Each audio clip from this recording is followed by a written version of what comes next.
Hola, buenos días. La rueda de prensa que vamos a hacer hoy es porque queremos recordar un acontecimiento que marcó para siempre la historia de nuestro país y de manera muy especial la de nuestra comarca.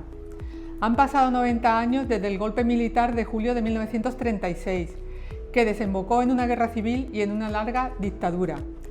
Desde Conronda queremos reivindicar la importancia de la fecha, haciendo hincapié en algunos aspectos que se suelen pasar por alto deliberadamente en muchos casos y poner en valor la historia tal como ocurrió, independiente del revisionismo de ultraderecha que maquilla estos hechos y la dictadura fascista que sobrevino después. El golpe de Estado de 1936 fue una operación orquestada por los bloques reaccionarios y los militares fascistas desde finales de 1935, como demuestra la documentación conservada en los archivos, y entronca con una dinámica que se venía repitiendo durante todo el periodo que abarcó la Segunda República. Tras la victoria del Frente Popular, el movimiento de la derecha se agitó y aceleró los planes que terminarían desembocando en el nefasto julio de ese mismo año de 1936.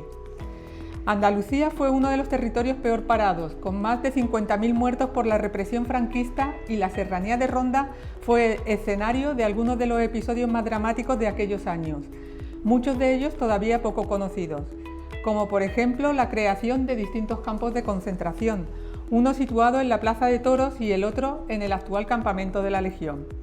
Las condiciones eran extremadamente duras: hacinamiento, escasez de alimentos, enfermedades y trabajos forzados. Desde Conronda reivindicamos estos lugares para que sean señalados como lo que son. Apelamos a la ley de memoria democrática para que se identifiquen y la gente sepa lo que verdaderamente ocurrió. Sin ir más lejos, en la céntrica y famosa Plaza de Toros hubo oficialmente más de 2.000 prisioneros, que luego serían repartidos por toda Andalucía para, entre otras cosas, ser condenados a muerte por fusilamiento o para ser usados como mano de obra esclava.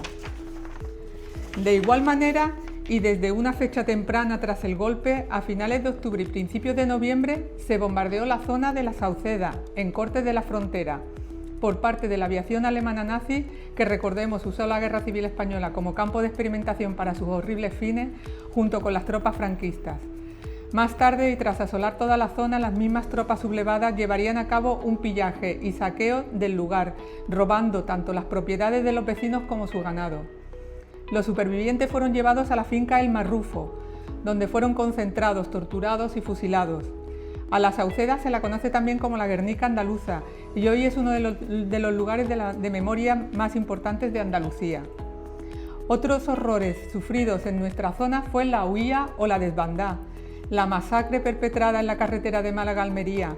La población civil que fue escapando de la guerra en nuestra provincia llegó a Málaga capital, pero en febrero de 1937, tras la caída de la ciudad, tuvieron que seguir huyendo al verse presionadas por las fuerzas fascistas.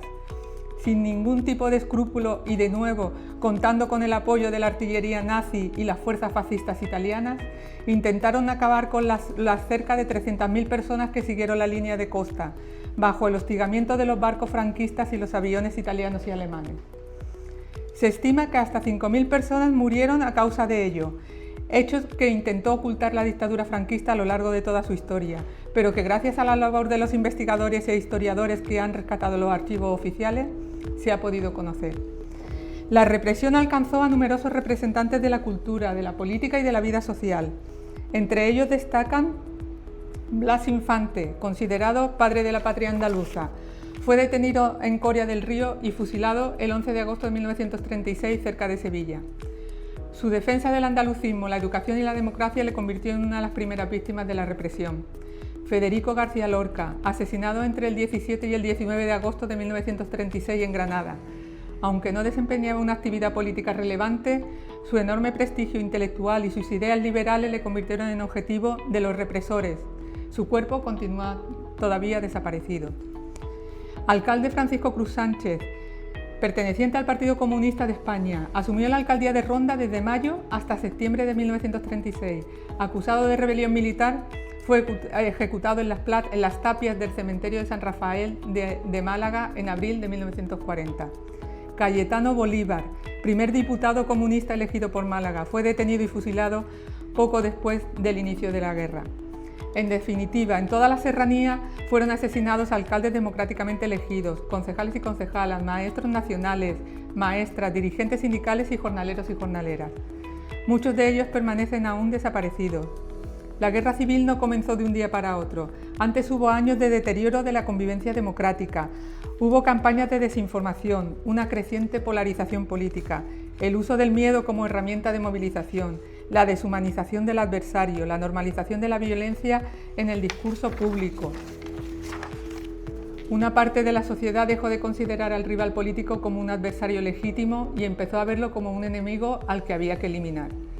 El golpe militar de julio de 1936 no fue un accidente inevitable, fue el desenlace de un proceso en el que sectores antidemocráticos rechazaron la legitimidad del resultado electoral y optaron por la violencia para imponer un nuevo régimen. 90 años después vivimos un contexto muy distinto y afortunadamente contamos con instituciones democráticas consolidadas. Sin embargo, en muchos países observamos fenómenos que invitan a la reflexión.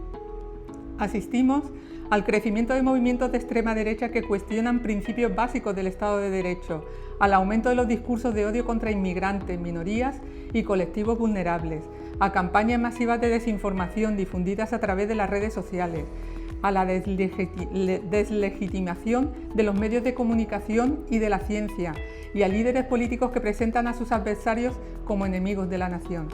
La historia no se repite de forma idéntica, pero sí puede presentar patrones que merecen nuestra atención.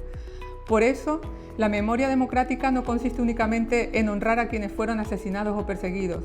También nos recuerda que la democracia nunca está garantizada para siempre. Requiere ciudadanos informados, instituciones fuertes, respeto por el pluralismo y una defensa constante de los derechos humanos.